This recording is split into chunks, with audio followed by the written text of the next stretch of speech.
में इन दिनों कड़ाके की ठंड पड़ रही है, लेकिन दिल्ली का सियासी पारा हाई है। दिल्ली चुनाव में मतदान का दिन जैसे जैसे नजदीक आता जा रहा है, वैसे वैसे राजनीतिक हमला भी तेज होता जा रहा है।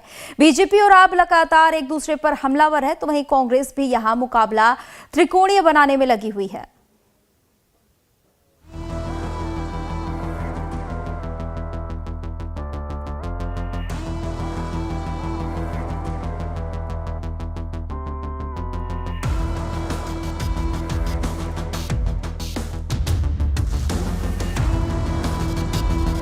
केजरीवाल की गाड़ी पर पत्थरबाजी को लेकर दिल्ली में सियासत तेज हो गई है।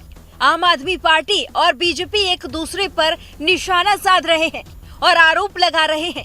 दिल्ली की मुख्यमंत्री आतिशी ने कहा कि नई दिल्ली विधानसभा क्षेत्र में अरविंद केजरीवाल की गाड़ी पर बीजेपी के गुंडों ने हमला किया।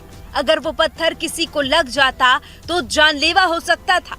हमलावर के बारे में आतिशी ने दावा किया कि ये शख्स राहुल उर्फ शैंकी है, जो कई बार प्रवेश वर्मा के साथ दिखा है और उनके प्रचार में भी शामिल रहता है। उन्होंने 2 और लोगों का नाम भी लिया। वहीं आम आदमी पार्टी के सांसद संजय सिंह ने बीजेपी पर चुनाव से पहले बड़ी साजिश रचने का आरोप लगाते हुए कहा कि ये केजरीवाल की हत्या की कोशिश हो सकती है। जो प्रयास किया गया वो सीधा सीधा जान से मारने का प्रयास था। तो मैं, अगर इस देश में कोई संस्था बची है, जरा सी भी उनके कान में जू रेंग रही है, तो उन तक ये बात पहुंचाना चाहता हूं कि ये कोई सामान्य घटना नहीं है, ये अरविंद केजरीवाल की हत्या का प्रयास है। इनका नाम है रोहित त्यागी। रोहित त्यागी जी का अगर आप फेसबुक पेज देखिए तो उसमें भी उनकी प्रवेश वर्मा जी के साथ फोटो हैं। वो प्रवेश वर्मा जी के प्रचार में लगातार शामिल हुए हैं। ये आप देख सकते हैं कि जिस रोहित त्यागी जी ने गाड़ी पे हमला किया, वो रोहित त्यागी लगातार प्रवेश वर्मा के साथ है।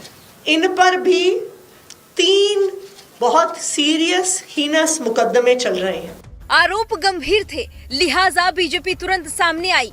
प्रेस कॉन्फ्रेंस कर प्रवेश वर्मा ने कहा कि आम आदमी पार्टी को हार का डर है, इसलिए वो केजरीवाल पर हमले के बारे में गलत जानकारी फैला रही है। उन्होंने दावा किया कि केजरीवाल को दिल्ली की जनता सबक सिखाएगी और नई दिल्ली सीट से वो बुरी तरह से हारेंगे। बार बार मीडिया में झूठ बोला जा रहा है, बार बार झूठ बोला जा रहा है। अभी क्या क्या झूठ बोला जा रहा है मैं आपको बताता हूँ। पहले उन्होंने कहा कि गुंडे बाहर से आए, फिर जब उनको पता लगा कि मैंने बता दिया है कि तीनों स्थानीय वोटर हैं, फिर उन्होंने कहा हमला हुआ है। फिर हमने वीडियो दिखाया कि पहले केजरीवाल की गाड़ी ने तीनों को टक्कर मारी, उसके बाद में जब टक्कर मारी तो जनता ने एकदम से आवाज लगाई, मार दिया, भाइयों को मार दिया। तो किसी ने हो सकता है पीछे से वहां से पत्थर उनकी गाड़ी के ऊपर में उछाला होगा, मगर केजरीवाल तो अंदर बैठे थे ना, तो वो ये कहें कि हमला हो गया,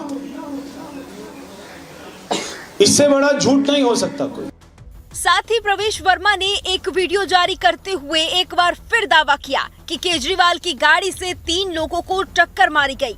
इसके बाद ही सारा बवाल शुरू हुआ। दिल्ली के चुनावी घमासान के बीच बीजेपी नेता तरुण चुग ने भी प्रवेश वर्मा के आरोपों को एक बार फिर से दोहराया।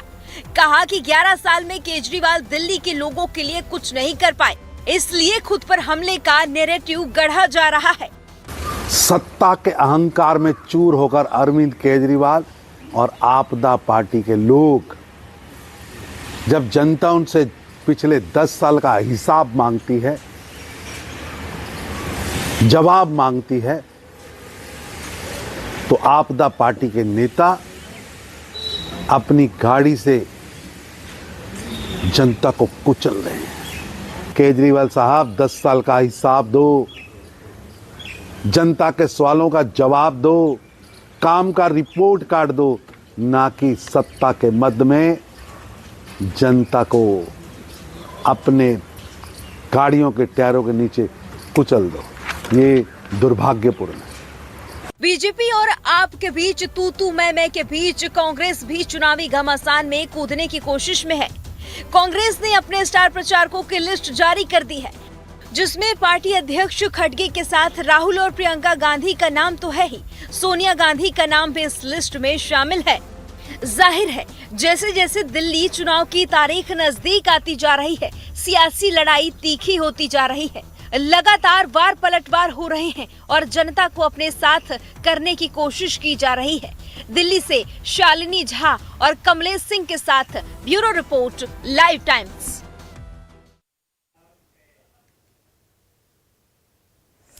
और वहीं फरवरी